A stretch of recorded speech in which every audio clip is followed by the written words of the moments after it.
श्री शिवाय नमस्तुभयम। दोस्तों, आप सभी लोग जानते हैं कि 4 जनवरी 2025 यानी शनिवार को पड़ रही है पौष मास पंचमी तिथि व्रत। और दोस्तों, यह वह तिथि है जो पौष मास में पड़ने वाली सबसे बड़ी तिथि है, क्योंकि यह शनिवार के दिन पड़ रही है और इसका बहुत ही बड़ा और विशेष महत्व होता है। पूज्य गुरु जी ने कहा है कि अगर कभी भी मौका लग जाए और पौष महीने की शनिवार पंचमी तिथि व्रत को पड़ जाए तो आप लोगों को एक छुटकी काला तिल वाला उपाय तो अवश्य ही करना चाहिए। इन दोनों का संयोग बहुत ही कम आता है। इसी के साथ में गुरुजी ने अपनी शिव पुराण कथा में बताया है कि इस दिन आपको एक एक छुटकी काला तिल वाला उपाय तो आपको अवश्य ही करना चाहिए, क्योंकि ऐसा दिन पूरे साल में सिर्फ एक ही बार आता है। और दोस्तों, आप सभी लोग जानते हो कि शनिवार शनि प्रदोष व्रत का अगर सबसे बड़ा कोई उपाय है तो वह एक छुटकी काला तिल वाला उपाय है। तो दोस्तों, शनिवार पंचमी तिथि व्रत के दिन आप लोगों को इस एक छुटकी काला तिल वाला उपाय को जरूर करना है। बहुत सारे लोग होंगे जिन लोगों ने इस उपाय को ना किया हो, मतलब पूरा साल निकल गया, उन्होंने किसी भी दिन इस एक छुटकी काला तिल वाला उपाय को ना किया हो। पर दोस्तों, आपके पास एक आखिरी मौका बचा हुआ है, जो कि 4 जनवरी शनिवार पंचमी तिथि व्रत के दिन है। इस दिन आप लोगों को इस वाले उपाय को जरूर कर लेना है। भले ही आपने पूरे महीने भर इस उपाय को ना किया हो, पर अगर आपने इस पौष महीने के शनिवार पंचमी तिथि व्रत के दिन अगर इस वाले उपाय को कर लिया तो आपको इस उपाय को करने का वह फल मिलेगा जिसकी आपने कभी कल्पना भी नहीं करी होगी। इसीलिए आप लोग इस वाले उपाय को एक बार जरूर कर लेना है, ताकि आप लोगों के हाथ से यह मौका ना जा सके और आपको इस उपाय को करने का फल मिल सके। दोस्तों, यह उपाय पंडित जी ने अपनी अभी की ही श्री शिव महापुराण की कथा में बताया है। जी, इस उपाय को आज हम आपको बहुत अच्छे से समझाने वाले हैं। इस वीडियो को देखने के बाद इस उपाय को समझने के लिए आपको कोई और वीडियो को देखने की जरूरत नहीं पड़ेगी। तो चलिए दोस्तों, उपाय को शुरू करते हैं। देखिए, यह इस पौष महीने के शनिवार क्षण प्रदोष व्रत के दिन यह इतना खास होता है, इतना महत्वपूर्ण होता है। देखा गया है कभी कभी बड़े बड़े पूजा पाठ अनुष्ठान से जो मनोकामना पूर्ण नहीं होते, वह पौष महीने की शनिवार शनि दोष व्रत के दिन एक छोटे से उपाय करने से ही आपकी मनोकामना पूर्ण हो जाती है।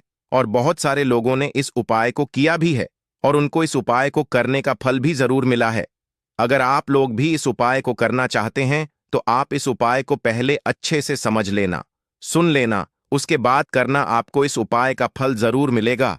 और इस उपाय को कर लेने से आपके घर में चाहे किसी भी प्रकार की दुख और समस्या क्यों ना चल रही हो, आपको उसका कारण भी नहीं पता है कि भाई यह समस्या किस कारण से चल रही है, उसका कुछ भी कारण हो सकता है, जैसे पितृदोष हो सकता है या किसी भी तरह का मंगल दोष भी हो सकता है। तो इस दिन आप लोगों को यह वाला उपाय कर लेना है। यह एक ऐसा उपाय है जिस उपाय को अगर किसी विशेष दिन पर किया जाए तो भाई उस विशेष दिन का जो है वह तो हमें मिलता ही मिलता है, पर हमने उस दिन पर इस उपाय को किया है तो हमें उससे भी बड़ा फल मिलता है, और फल बहुत जल्दी मिलता है, क्योंकि आप इस उपाय को बहुत ही बड़े और विशेष दिन पर कर रहे हो।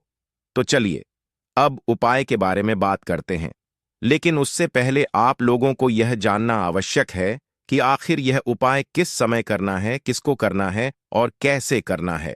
तो चलिए हम आगे आपको वीडियो में एक एक करके बता देते हैं। लेकिन उससे पहले अगर आप लोग हमारे चैनल पर पहली बार आए हैं या फिर मेरी आवाज आज पहली बार सुन रहे हैं तो हमारे चैनल को सब्सक्राइब जरूर कर लेना और इस वीडियो को लाइक करके कमेंट बॉक्स में श्री शिवाय नमस्तुभयम ओम नमः शिवाय जरूर टाइप कर देना।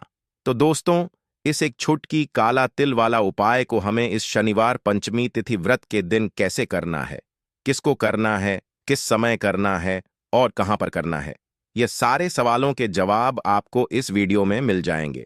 और जो यह वीडियो देखेगा भाई, उसको एक छुटकी काला तिल वाला उपाय जरूर करना चाहिए, क्योंकि इस दिन काला तिल का भी बहुत ही बड़ा और विशेष महत्व होता है।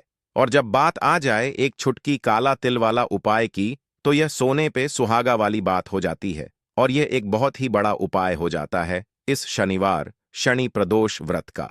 तो अब दोस्तों, इस एक छुटकी काला तिल उपाय को आखिर करना किसको है, सबसे पहले हम लोग वह बात जान लेते हैं। तो देखो, घर की जो बड़ी माताएं बहनें होती हैं, उन माताओं बहनों में से कोई भी एक बड़ी माता बहन इस वाले उपाय को कर सकती है। और दोस्तों, अगर आप चाहें तो अपने घर में से सभी सदस्यों को भी इस उपाय को करवा सकते हैं। अगर किसी व्यक्ति की खुद की कोई मनोकामना है, खुद की कोई दुख और परेशानी है जो कि वह अपने लिए ही करना चाहता है, इस वाले उपाय को तो वह खुद अपने लिए भी कर सकता है। बाकी अगर कोई घर में से ऐसा है जो कि अपने पूरे घर परिवार की सुख और शांति के लिए यह वाला उपाय करना चाहता है, तो भाई वह भी कर सकता है। उसमें भी कोई दिक्कत वाली बात नहीं है। कहने का मतलब यह है कि इस उपाय को हर एक सदस्य भी कर सकता है और पूरे घर परिवार के सदस्य के लिए घर की बड़ी माताओं बहनों में से कोई एक माता बहन भी कर सकती है। माताएं बहनें अगर घर में उपस्थित ना हो या वह यह वाला उपाय न कर पा रही हो, तो फिर घर का कोई बड़ा सदस्य भी इस एक छुटकी काला तिल वाला उपाय को कर सकता है, चाहे फिर वह पुरुष ही क्यों ना हो। उसमें कोई भी दिक्कत वाली बात नहीं है। उसके बाद में दोस्तों जो अगला प्रश्न निकल कर आता है वह यह आता है इस उपाय को लेकर कि आखिर इस उपाय को हमें किस समय करना है, सुबह के समय करना है कि शाम के समय करना है। तो देखो, इस वाले उपाय को आप लोग सुबह के समय भी कर सकते हो और शाम के समय प्रदोष काल में भी कर सकते हो। अब अगर आप पूछो कि भाई सबसे उत्तम समय कौन सा रहेगा इस एक छुटकी काला तिल वाला उपाय को करने का, तो हम आपसे बस यही कहेंगे कि इस उपाय को आप सुबह के समय करेंगे तो ज्यादा बेहतर होगा। बाकी अगर प्रदोष काल शाम के समय भी करेंगे तो भी अच्छा होगा, उसमें कोई भी दिक्कत वाली बात नहीं है। तो अब दोस्तों, जो अगली सबसे बड़ी और महत्वपूर्ण बात आती है वह यह आती है कि सुबह अगर हम उपाय को करेंगे तो हमें कितने बजे से लेकर कितने बजे तक के बीच में करना है, और शाम के समय प्रदोष काल में करेंगे तो हमें कितने बजे से लेकर कितने बजे के बीच में करना है। तो देखो, सुबह जितनी जल्दी हो सके आप उपाय को करने की कोशिश करना। बाकी अगर किसी कारणवश लेट भी हो जाओ, थोड़ी देर भी हो जाए, तो 10 या 11 बजे तक भी आप उपाय कर लेना, पर 12 बजे से ज्यादा देरी ना हो। ठीक है, इस बात का ध्यान रखना। उसके बाद में दोस्तों, अगर शाम के समय प्रदोष काल की बात करें, प्रदोष काल का जो समय होता है वह शाम के 6 बजे से शुरू हो जाता है। मतलब शाम के 6 बजे से लेकर शाम के 6 बजे से रात के 8 बजे के बीच में आप कभी भी इस वाले उपाय को कर सकते हो। उसमें कोई भी दिक्कत वाली बात नहीं है। देखिए, यदि हम किसी भी प्रकार के उपाय को निश्चित दिन और निश्चित तिथि पर करते हैं तो इसका हमें बहुत अधिक लाभ मिलता है और इन उपायों को करने के बाद हमारे जीवन में बहुत अधिक परिवर्तन आता है। साथ ही साथ यह जो उपाय आपके जीवन की सारी परेशानियों को और सारी बाधाओं को दूर करने वाले हैं। देखिए दोस्तों, आज के इस पूरे ही वीडियो में हम आपको 3 चमत्कारिक उपाय बताने वाले हैं और यह तीनों ही उपाय बहुत ही खास और बहुत ही ज्यादा विशेष होने वाले हैं। तो चलिए दोस्तों, जान लेते हैं गुरुजी द्वारा बताए गए सबसे पहले उपाय के बारे में। देखिए, इस उपाय को करने के लिए सबसे पहले तो आपको काले तिल लेने होंगे। देखिए, काले तिल जो है वह भगवान शनिदेव को प्रसन्न करते हैं। काले तिल भगवान शिव को प्रसन्न करते हैं। तो देखिए, आपको मात्र एक चुटकी की काले तिल लेने होंगे और इसी के साथ में आपको थोड़ा सा शहद लेना होगा। देखिए, शहद जो है आपको मात्र 1 चम्मच ही लेना है और इसी के साथ में आपको एक तांबे के पात्र के अंदर अपने घर से शुद्ध जल लेना होगा।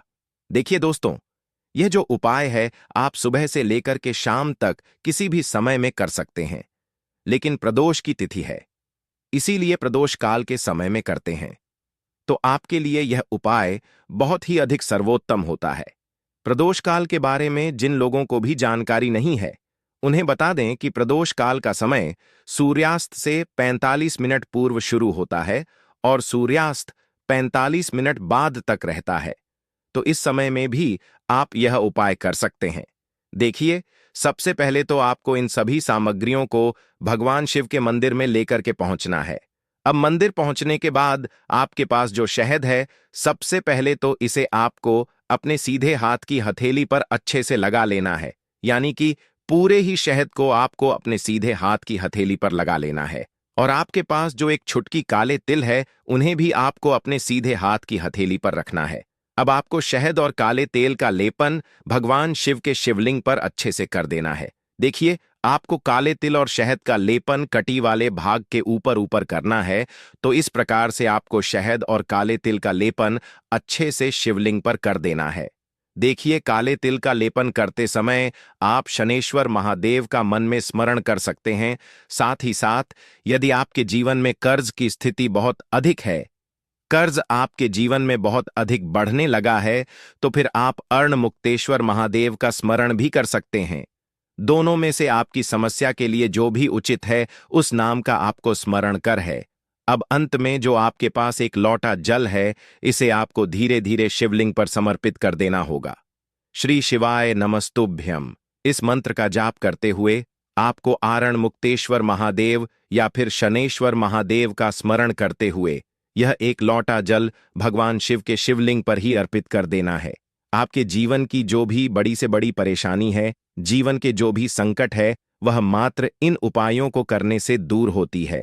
तो यह उपाय विशेषकर आपको कर्ज से जुड़ी इस समस्या को और क्षण से जुड़ी हुई समस्या को दूर करने के लिए करना है। अब दोस्त, हम जान लेते हैं गुरुजी द्वारा बताए गए दूसरे उपाय के बारे में। देखिए, यह उपाय विशेषकर उन लोगों को करना है जिनके जीवन में संकट ग्रह क्लेश की समस्या बहुत ही अधिक रहती है, यानी कि आपके घर में बहुत ही ज्यादा परेशानियां रहती हैं। घर में एक दूसरे से लोग अच्छे से बात नहीं करते हैं, बात बात पर लड़ाई झगड़े होते रहते हैं। यदि आप भी चाहते हैं कि आपके पूरे परिवार की एकता बरकरार रहे और आपके घर के जो यह क्लेश हैं, यह सभी दूर हो जाएं, चाहे पति पत्नी में लड़ाई हो रही हो, भाई भाई में आपस में लड़ाई हो रही हो, घर के किसी भी सदस्य से आपस में लड़ाई हो रही हो, तो जैसे ही आपके घर में सुख शांति बढ़ने लगेगी, वैसे ही आपके घर में माता लक्ष्मी स्वतः ही चली आएगी।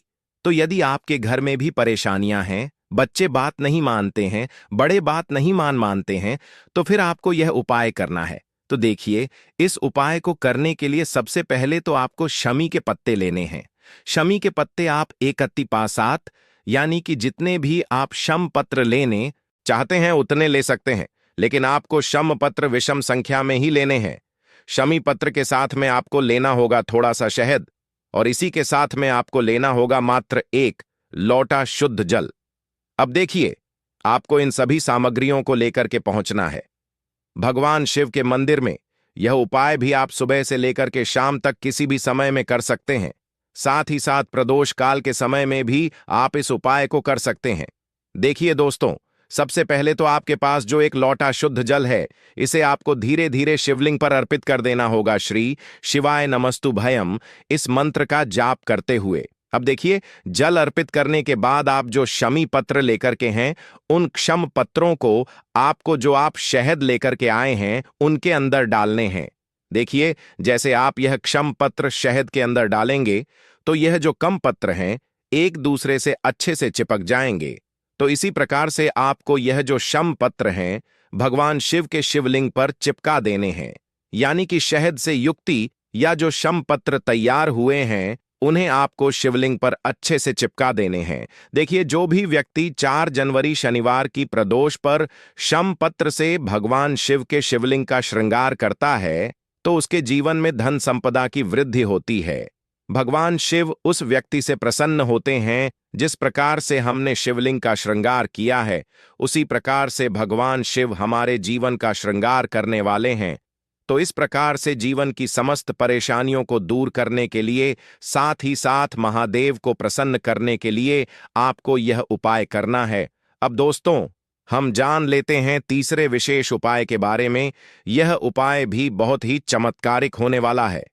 देखिए, यदि आपके घर में बुरी शक्तियों का प्रभाव है, आपके घर में बार बार नजर लग जाती है, कोई ना कोई व्यक्ति बार बार बीमार पड़ जाता है, या फिर यदि आपके व्यापार में बार बार नजर लग जाती है, जीवन में धन संबंधित बहुत अधिक परेशानियां चल रही हैं, जीवन में जो कष्ट हैं वह लगातार बढ़ते ही जा रहे हैं, तो आपको यह सुंदर सा उपाय करना है।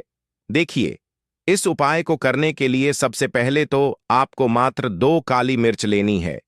इसी के साथ में आपको एक स्टील के पात्र के अंदर 2 चम्मच कच्चा दूध लेना है और उसमें आपको शुद्ध जल मिलाकर के कच्चे दूध से युक्त जल तैयार करना है। इसी के साथ में आपको एक तांबे के पात्र के अंदर शुद्ध जल लेना है। साथ में आपको एक मिट्टी का दीपक लेना है और उसी के अंदर आपको एक कपूर का टुकड़ा भी डाल देना है। तो देखिए, आपको 2 काली मिर्च लेनी है, कच्चे दूध से युक्त जलता तैयार करना है स्टील के पात्र के अंदर। इसी के साथ में आपको एक तांबे के पात्र के अंदर जल लेना है। साथ में आपको एक मिट्टी का दीपक और उसी में आपको एक कपूर का टुकड़ा डाल लेना है। अब देखिए, यह सभी सामग्रियां लेकर के आपको पहुंचना है प्रदोष काल के समय में भगवान शिव के मंदिर में। देखिए दोस्तों, मंदिर पहुंचने के बाद आपके पास जो 2 काली मिर्च है, उनमें से एक काली मिर्च को आपको अच्छे से चूरा कर लेना है, यानी कि बारीक कर लेना है। और इस काली मिर्च को आपको कच्चे दूध वाले जल के अंदर डाल देनी है। एक काली मिर्च आपको कच्चे दूध वाले जल के अंदर डाल देनी है, अच्छे से बारीक चूरा करके। अब सबसे पहले तो आपको जो कच्चे दूध वाला जल है, उससे भगवान शिव के शिवलिंग का अभिषेक करना होगा। श्री शिवाय नमस्तुभयम इस मंत्र का लगातार जाप करते हुए जब भी आप यह कच्चे दूध वाला जल अर्पित करेंगे, तब आपको श्रम ईश्वर महादेव का मन में स्मरण करना है, ताकि आपके जीवन की जो भी समस्याएं हैं वह सभी समाप्त हो सके। काली मिर्च से भगवान शिव के शिवलिंग का अभिषेक करना क्षण दोष को भी दूर करता है, साथ ही साथ नजर दोष को भी दूर करता है। अब दोस्तों, कच्चे दूध वाले जल से अभिषेक करने के बाद आपके पास जो एक लोटा शुद्ध जल था तांबे के पात्र के अंदर, इसे भी आपको भगवान शिव के शिवलिंग पर ही अर्पित कर देना होगा, श्री शिवाय नमस्तुभयम मंत्र का जाप करते हुए। अब देखिए दोस्तों, आप जो एक दीपक लेकर के आए थे जिसमें आपने कपूर के टुकड़े डाले हुए हैं, साथ ही साथ आपने काली मिर्च डाली हुई थी, इसे आपको भगवान शिव के शिवलिंग के सामने ही प्रज्वलित कर देना है। और यह जो दीपक है, इससे आपको शिवलिंग के सीधी तरफ, यानी कि जहां पर गणेश जी का स्थान होता है, उसके नीचे की तरफ आपको यह दीपक जलित करना है। जीवन के जो भी कष्ट होंगे, जो भी परेशानी होगी, वह इस उपाय के माध्यम से निश्चित ही दूर होंगे। तो यह उपाय भी आपको इस शनिवार की इस क्षण प्रदोष पर के समय में जरूर करना है। तो दोस्तों, यह थे पूज्य गुरुजी द्वारा बताए गए कुछ बहुत ही खास उपाय। अगर आपको जानकारी अच्छी लगी हो तो वीडियो लाइक करिएगा। मिलते हैं फिर एक नए वीडियो के साथ। श्री शिवाय।